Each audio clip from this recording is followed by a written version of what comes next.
I'm here today with Professor Jeffrey Sachs from Columbia University to talk about his new book, A New Foreign Policy, Beyond American Exceptionalism. Thanks for joining us, Jeff. Great to be with you. The American foreign policy, we can feel the tremors every day of what's happening in China, concerns about Europe, problems with Russia.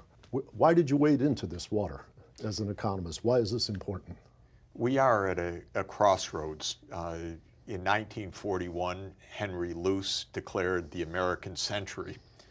In 1992, when the Soviet Union collapsed, we were the Colossus, the new Rome, the sole superpower of the world. And I'm arguing it was a lot of illusion. The idea that there is one power that bestrides the world, especially one country with 4.4% of the world's population, presuming to lead the world, to be the superpower, is very naive and very dangerous in my view. It's, in essential terms, it is this word exceptionalism, which has been repeated throughout American history, that we are the exceptional country, that at this point, I think, makes us a danger to ourselves. We have ended up so vastly overextended, military bases in more than 70 countries around the world, more than 700 bases around the world, wars that are dragging on endlessly from Afghanistan, the violence throughout the Middle East, Libya, all our drone and covert operations in Africa, the Middle East, and elsewhere. We are a danger to ourselves now by taking this idea of exceptionalism in such an anachronistic way when it no longer applies. Those bills for those wars that you just described don't stop because the fighting has ceased. As Linda Bilmes has written for an INET research report, the tail in terms of health care for the troops that come home and everything else, these are colossal expenses that we've undertaken. I think we don't really feel, except by such wonderful studies, how much this imperial state has weighed on American society. In the budget, of course, in the unbelievable medical costs that continue through the VA system, in the amount of crisis that we're constantly bearing in places that we should not be involved in Syria, which was another one of the debacles, that one where Obama played a very heavy role. So my critique is not only about Trump, it's about American foreign policy and the establishment American foreign policy that has gone on for decades. It's become more and more unreal and out of kilter because the share of the world economy or global finance or technology that America dominates, let's say, has diminished over time. We once were the economic colossus at the end of World War II. We were the one standing that had not been attacked on home territory except for one day, Pearl Harbor. And we were a military, technological, financial powerhouse, of course. But over time, other countries, other regions have developed. Of course, China is the most remarkable case of economic development that the world's ever seen. 1.4 billion people coming out of poverty in a 40-year period. And the reality of where we are today in the United States and where we term ourselves as still the indispensable country, or Trump's foreign policy doctrine, which says American primacy in every region of the world, the military doctrine, not only under Trump, but now for a long time, that we should be able to fight two major regional wars successfully.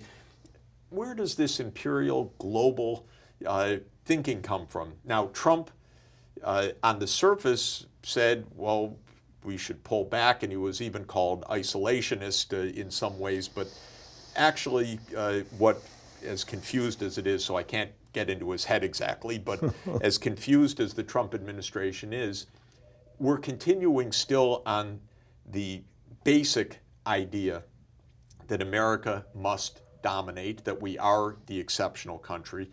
And again, as confused as the Trump administration is, and the president, I won't even go there in his understanding, but this new trade war with China is a part of this story. Mm-hmm. China's rising technologically. China is reaching cutting edge in absolutely key technologies, whether it's 5G and broadband, artificial intelligence, the whole digital revolution. Phenomenal capacities. I say good and fine, because that means that these technologies are more available around the world to raise living standards and improve our lives. But from an American security point of view, in the exceptionalist mode, we have to stop that. The way that Trump is trying to stop that is to scramble everything about the international system, start new trade wars, and somehow try to bring China to heel.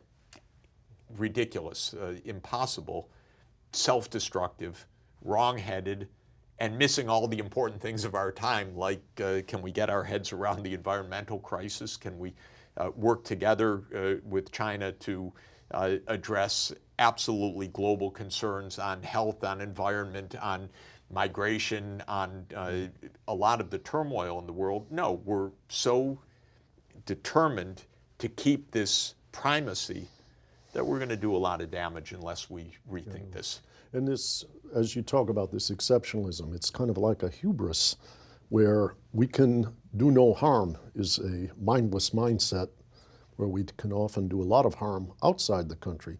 But within the country, we're not exactly prioritizing our spending, our, how we use our tax revenue for education, health, retirement, and other things when we're maintaining these bases in 70 countries. So it feels not like we're doing something that's benefiting that 4.5% of the population we referred to earlier to the detriment of everybody else. It may be benefiting a very small percentage of our population to the detriment of many others, and the dynamic evolution of health and education in this country. I think if you step back, and especially if take a not American mindset, but look at America, the most notable thing for me is, as a society, we seem completely incapable right now of solving even one problem. Mm-hmm. We're just not solving anything.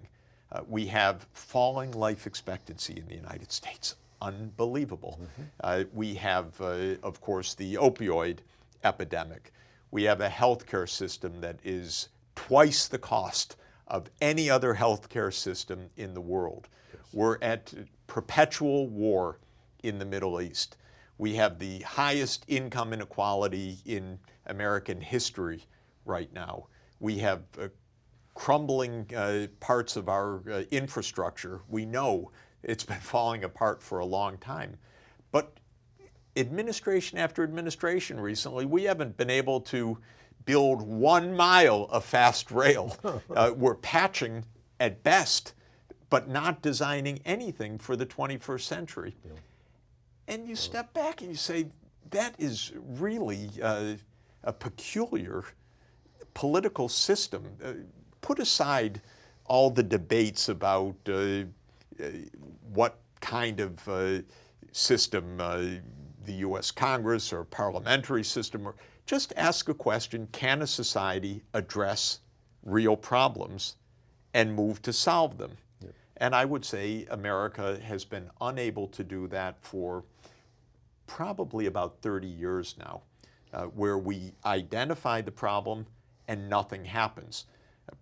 Trump said, okay, I'm a builder, I'm going to build infrastructure. That was the last we ever heard of it. It's not going to happen on this man's watch, be sure of it. Yep. But I have to say also, with President Obama, he gave a lot of speeches about infrastructure too. He didn't get $1 mile of fast rail built in the United States. He made a stimulus in 2009, 2010, during the financial crisis a decade ago, but it was a blip. Spend more, spend less. End of story. Where was the structural change? Where were the long-term solutions? We don't have that, and yet we're the #1 country. We run the world. We're now dictating through the international financial system. Sanctions on this one, sanctions on that one. You can't use the dollar. We'll punish you if you go to the international criminal court, and so on. As if we're running the show globally. Yeah. And okay, for a moment when a bully talks like that, people in other countries stand back, but it's more like the cartoon character that ran off the cliff, doesn't realize it, thinks everything's fine, and then, and that is really what this book is saying. We need a conceptual rethink of where we are in a world where the American century, for basically the reasons of the spread of knowledge, technology, capacity around the world, means we're not running the show. Where the spread of problems around the world means, hey, we better cooperate. And we really need to rethink what are our priorities. We remain with the institutional priorities of this quasi-imperial state of ours, which overthrows governments or puts sanctions or dictates to others what to do, but it's not going to work this way. Well, I had a group of European economists come visit me earlier this year, and they said the model that we were supposed to follow to have vitality and growth was an American model. Deregulate, privatize, and allow those who own the business to reallocate everything so it's more efficiently used. And that Europeans have been accused of having sclerotic economies.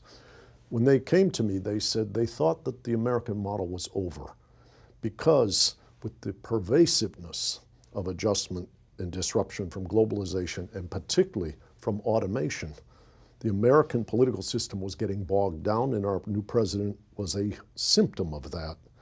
And if you don't facilitate transitions where people don't protect their jobs, but they're protected as people, their children's schooling, their health, their pension, their retraining, then the political system is going to break down, and America will be left behind the countries that can manage these transfers. And so it's not purely like Robin Hood or the rich taking care of the poor out of charity.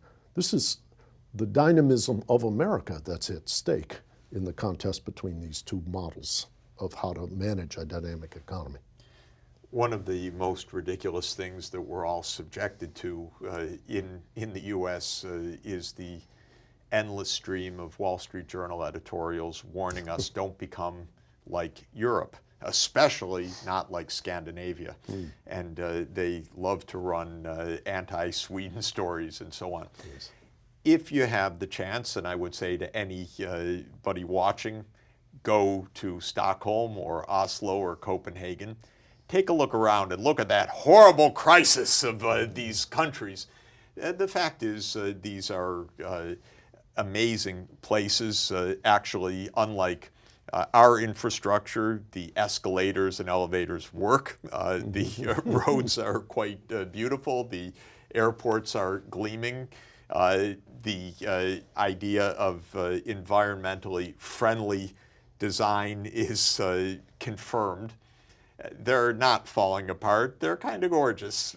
And they enjoy, and every worker enjoys, 5 or 6 weeks summer paid vacation as a matter of every worker's right.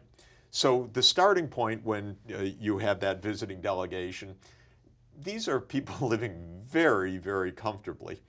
They're living in societies that actually are working functionally as integrated societies. Of course, they have the stresses. They have the arguments about migration, about refugees. Yes. That's Yes. for sure. But these are places that are working, functioning, investing, and they're living in the 21st century, actually, because they know the future technologies and they're aiming for those and they're making changes. And what always impressed me about those countries is they're really market-oriented. They're not socialist in the idea of administrative, right? state ownership and so forth. But exactly what you said, they take care of people sensibly. Everyone gets health care, everyone gets quality education, paid leave time, vacation time, and so forth, so that as technologies improve, even in the face of all this global competition, quality of life keeps getting better and on a very broad base. Now they're arguing, well, we want it for us, we don't want to take in more migrants or refugees, so forth. That debate is understandable, but the quality of life is exceptionally good pretty much across the board, actually. In the US, we are still a dynamic society because we're still capable of putting new technologies in place. And it's fair to say the America invented the internet and it invented the new world of apps and it did a lot of things. But we do not look after each other at all anymore. The Republican Party, by the way, though I'm not especially partisan, but the Republican Party is on one idea and one idea only, and that is close down government, whether it's regulation, environmentalism, or basic support for basic needs of people, cut taxes, and by the way, now they cut taxes no matter that we're at a nearly $1 trillion a year deficit, and now they want another round of tax cuts. Okay, we can head to fiscal bankruptcy as fast as they want, but how blind. So that ideology, no, we don't have a society. We have us, the winners, and be damned, the losers, is not going to work. And then Trump comes along and says, yeah, you're losing because of those guys, the Mexican rapists and the terrorists and the Chinese cheaters and all the rest. And it, of course, is just another round of misdirection and excuse, maybe deliberate, maybe ignorant, but we lost the vocabulary of a society that hangs together. Yes. And if we don't have that, we are not going to hang together. To my mind, I look at the work that you've always done, but particularly in a book like this, Stepping Forward, you're an excellent example to my young scholars. You're taking on subjects that are important. You're taking on subjects with rigorous economics. You yourself have done a lot of work in Africa and other places so that your, your sensitivity to the challenges of our time is always one of your formidable talents. So I just want to thank you for being so vigilant and providing a good example to our young scholars. And I look forward to having everyone read this book. Well, thank you very much. Thanks for joining us. Let me praise INET and you in return for keeping us fresh and focused on the future. And really, economics should be a problem-solving profession. And it should be, I like to think of Aristotelian economics, Aristotle's my favorite philosopher, that it should be a science for the common good.